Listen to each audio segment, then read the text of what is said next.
You running? Good morning. Okay. Morning. Morning. So shall we? Okay. Stand up. Doing this is not for me, it's for you. Stretch. You already know how to breathe, I told you that before. But, yeah. Whatever. Your favorite. Breathe in nice and slow, let it out nice and slow. Feel your whole body relaxing. Breathe in through your mouth, out your mouth.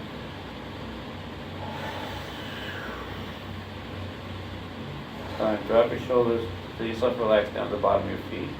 Let all the air out. Here you go.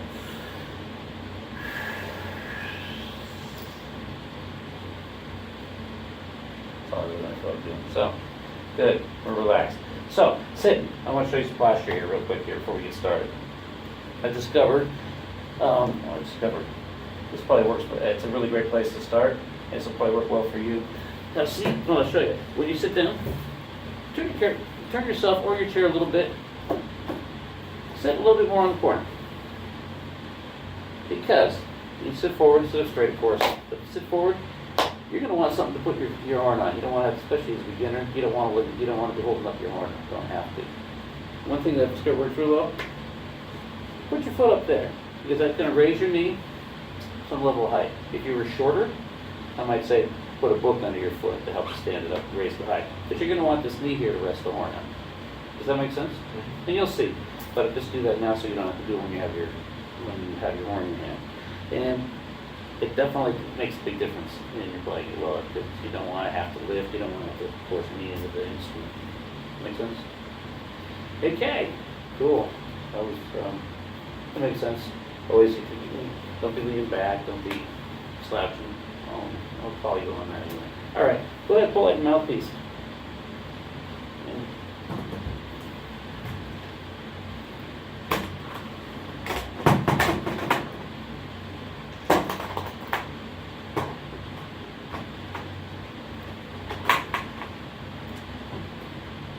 You don't need the horn to the instrument yet.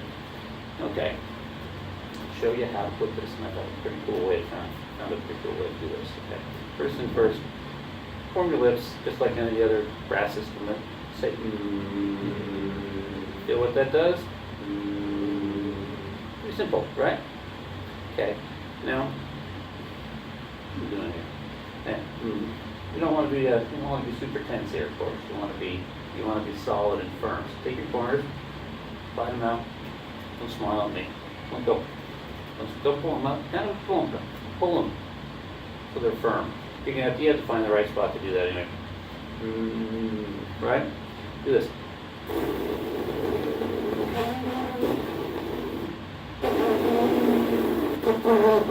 Feel where your air is going. I mean, you feel, where's the air coming out? Right in the center there, right?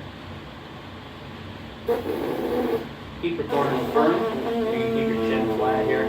We'll get to that. And if I had brought a mirror, I would be showing you that in the mirror so you can see yourself. But really what you want, corners back, sort of back, not back, firm. Almost puckering in.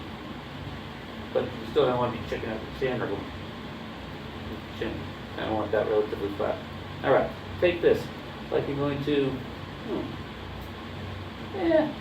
like it's a sherry glass. We'll go with that, okay? Demi-tasse here. Alright, so nice little glass of, well, that's sheep. Okay, so, let's go. Put on your lower lip. No, I mean, sorry, on the pink part, about part way up. Okay, like you're going to sip on it. You turn it up. Put a little bit lower. No, a little bit lower on your bottom lip. You turn up. The door of that hitch. It's covering more of your top lip, not than your bottom lip. Feel that? Like you're taking a sip of sherry. Put it up. You're not going to do it here, you're going to dump it on your chin. So feel it in the center. Like we're up. Do that again. Okay. Now, lick your lips, take a big breath. And like I was doing without it.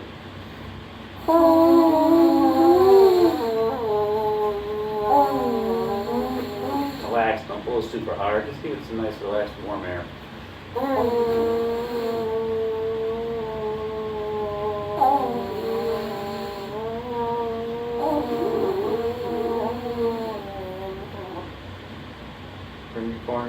mean a little bit firmer.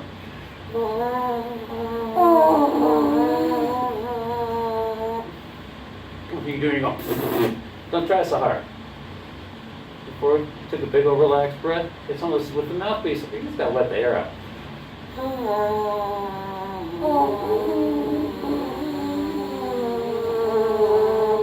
Does it make sense? Does it feel weird? Should. Doesn't, of course, you've been doing this for a while, but since it's supposed to be an introductory lesson, you should be making your lips feel funny. Does that make sense? Big part here, and the reason you want to have it in that position, basically more top lip than bottom lip, like maybe 2/3 more to the top to the bottom, because your top lip does all the work. Your bottom is actually going to be firm.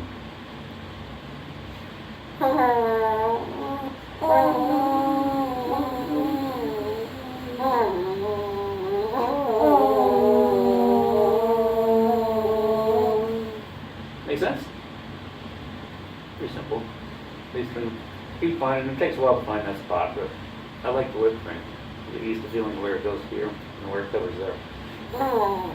Works for me. One more time, take a deep breath, big old relaxed breath deep down to the bottom of your feet. Fill up your belly. Just let the air out. That's what I'm asking for. That's kind of nice, consistent, easy buzz. Not hard to do, is it? Okay, go ahead. You're going.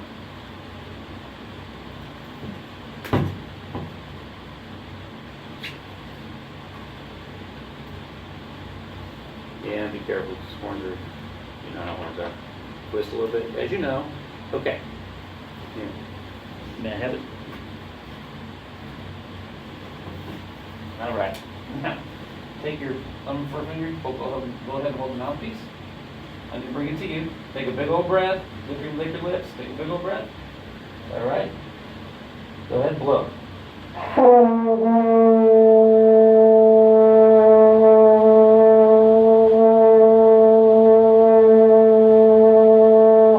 Nice. That's all.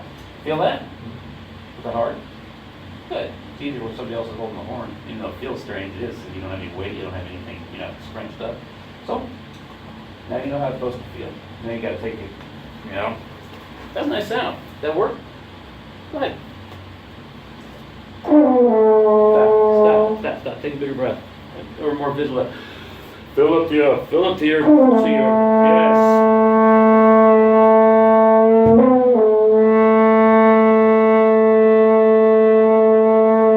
Nice. It was easy, wasn't it? Yeah? Okay, stop. Just stop. Now, so you don't have to hold it up and want you resting it. Seriously. Sorry. So, set up. And this is a great way, if you're teaching kids especially, put your foot up like I showed you. So I want you should be resting on your thigh or on your knee. Go ahead for starters. So you already know how to hold this thing.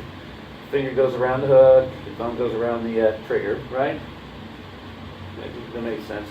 And of course, the trigger puts it to the B flat horn. You've read about that. Or we talked about that in a previous lesson when we were talking about horn or something. So anyway, so take your right. So that's that. Now, your right hand. Your right hand. Basically, make a cup it a little bit. Put your thumb on the inside a little bit. Or just kind of like there. All right. That's going to sit on the opposite side of your right here. Does that make sense? We just want, the reason for the whole knee thing is so you don't have to put any effort in holding it right now. A lot of that, if you have to hold it up, it requires more strength than you shouldn't have to. So we have neck straps for saxophones. Make sense? And are you reaching out here? Relax your arm a little bit more. Relax the whole horn a little more. You're kind of like putting your shoulder out. I'd rather you brought it in a little bit, so I'm trying to say is be as comfortable as you possibly can is what I'm trying to get at with this one. Okay? And I find it raising my knee up in there gives me more leverage. Your hand, when you put it on the inside, you know what it's for?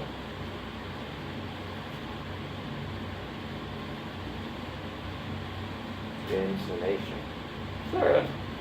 Not really. Intonation, there's two things. For intonation, it also controls the sound. There's a lot of control in the sound because there's so subtlety. The French horn is actually tuned basically a half step sharper than other instruments because of your hand, the work your hand does. You don't ever play it without your hand out unless you're going for an effect. But depending on where you place it, it's going to be darker and more closed up sound or a brighter and brassier sound by far as you pull it out. And it also, but anywhere it is, it changes the intonation. So you want to make sure it's not cupped like this. It's not totally flat. When you put it in, your knuckles are going to be kind of where they're comfortable. I mean, I don't know, right about there when I put my hand in where my knuckles start to turn. And everybody's hand is different size, so that's going to affect everything too. Does that make sense? Put down your first valve. Now your thumb. Nittler, you had your trigger down? I thought it looked like you're pulling your trigger. Okay. So first valve, breathe deep, play me that note.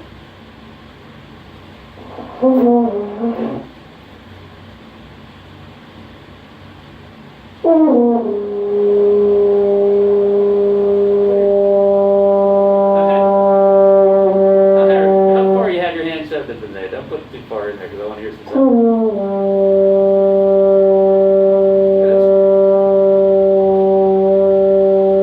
Definitely give you a darker sound, didn't it? Then when you were holding up here, for some reason you sound a little bit darker.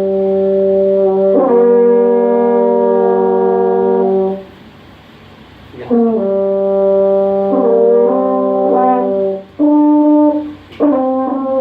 get this note.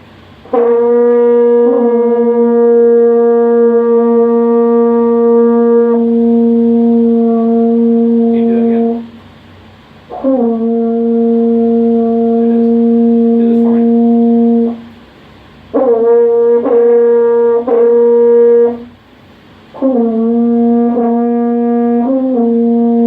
Good. Give it plenty of air. One more time.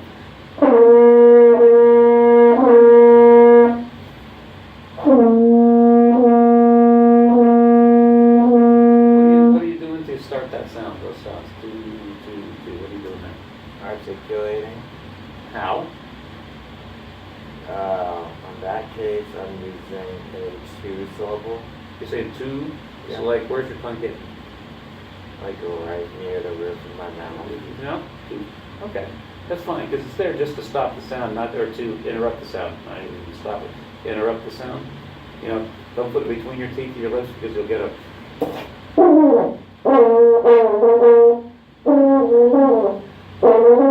Okay, in other words, you're doing it correctly. I'm trying to say just concentrate on that. That's the other thing. Well, a lot of beginners go foo, foo, foo, foo.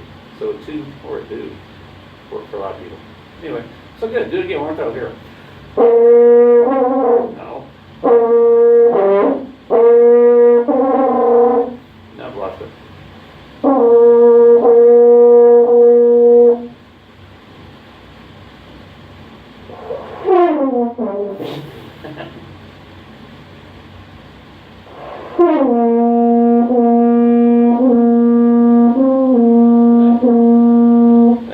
That note is an F, just so you know. Pack that away. You probably do that. Pack that away. Now, open.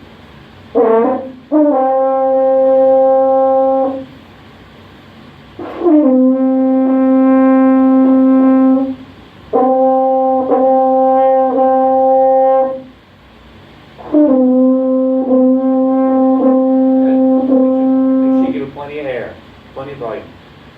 Now, two fingers. And what the heck? Add your trigger. That should make it a little easier. Now play.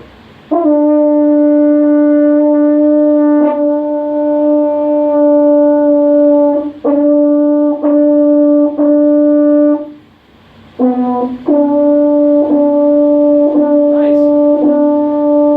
Makes sense? Pick it up really, really fast. Makes sense, doesn't it?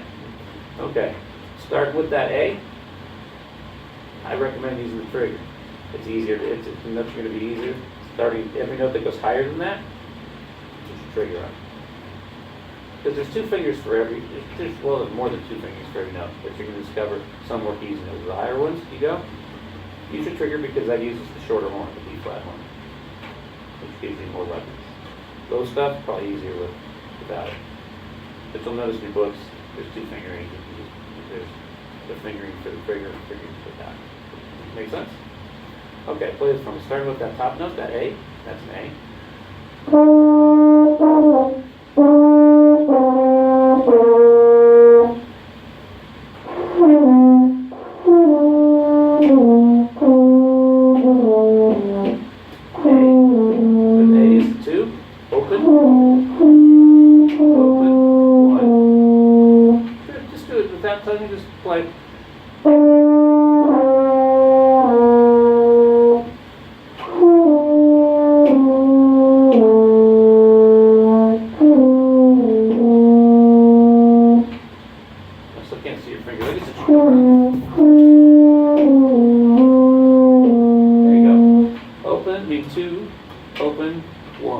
I'm talking about. No. Do what I say, and of course, use good posture and good overture. I didn't do either of them.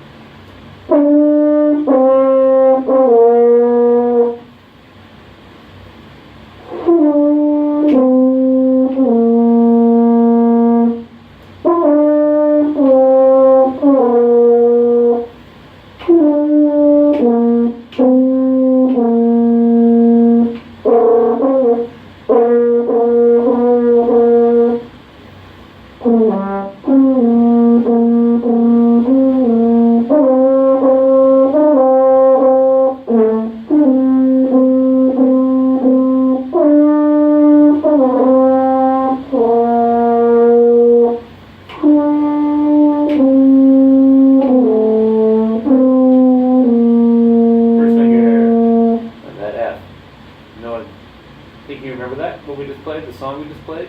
Because I know you know it. Okay, do this. Spend plenty of time relaxing and stretching your lips. Just like playing a sport, playing an instrument, just like playing a sport. You got to relax, you got to warm up, you got to do all this stuff. You good? Okay, hit your first note. Just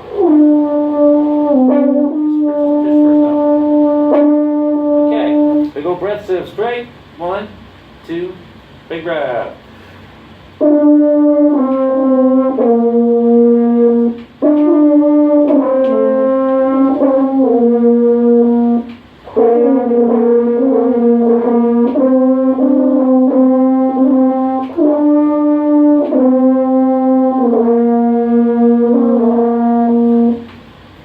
Relax.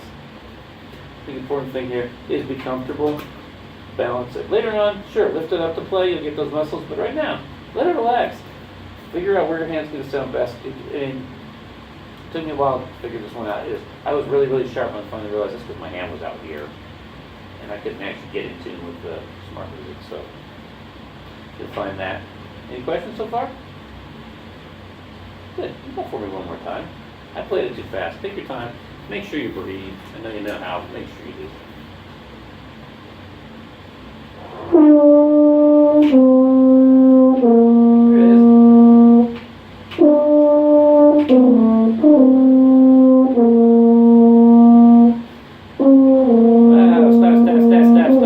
Stop.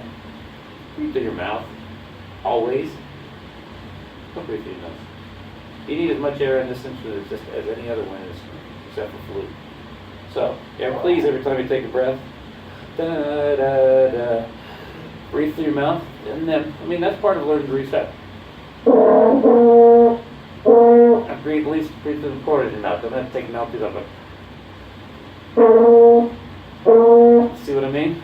Because you get 10 times as much air when you breathe through that. Okay, 1, 2, I'll sit up together, sit up straight, breathe. 1, 2, big breath.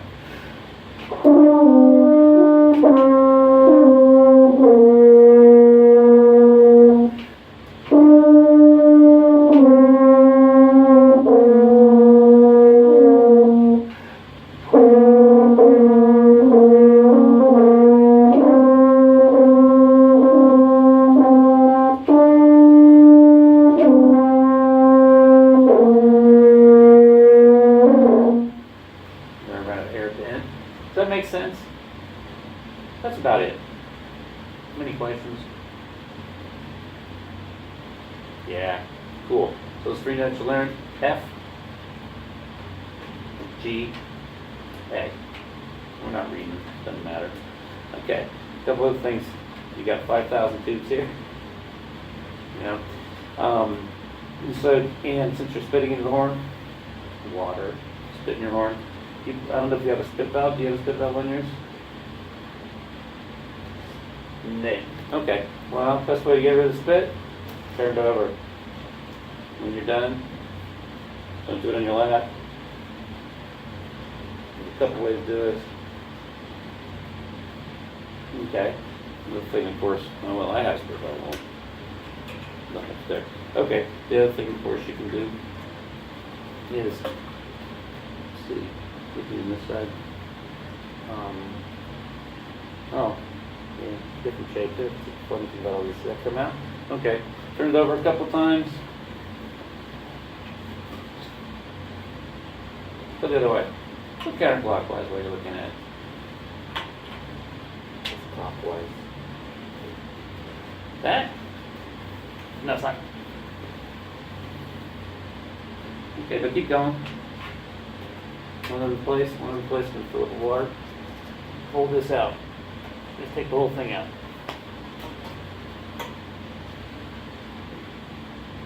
Hey, good enough. How funny. If you can get it out. If you can't, that one on mine fills up with water all the time, and I see it. Yeah, I come back to it after putting my horn away, and it's full of water. And so, I fill those places periodically. Every one of these crooks comes out. Eventually, they're all going to get water. You know? But you'll learn that in future lessons and by reading books and by teaching other people. Okay. That's it. Any questions? Okay. If we had more time and I wanted to get more in depth, I would. But that's a nice sound. Makes sense, doesn't it? And if you're one of my personal private students, I'd be yelling at you yelling at you about breath because that's what I do. And I know you know how to breathe, but I like to see it. Actually, honestly, a big deal to me. But most of my kids, I teach most of the kids, and much more with little kids. Anyway, cool. Carefully put your horn away. I mean, this thing's way too awkward to put anywhere but on the floor, isn't it? This instrument in this case. So make sure that make sure the label's there, but all labels on the top, basically. That's all. That's about it. You good? Mm-hmm. Cool. How did that turn into 22 minutes?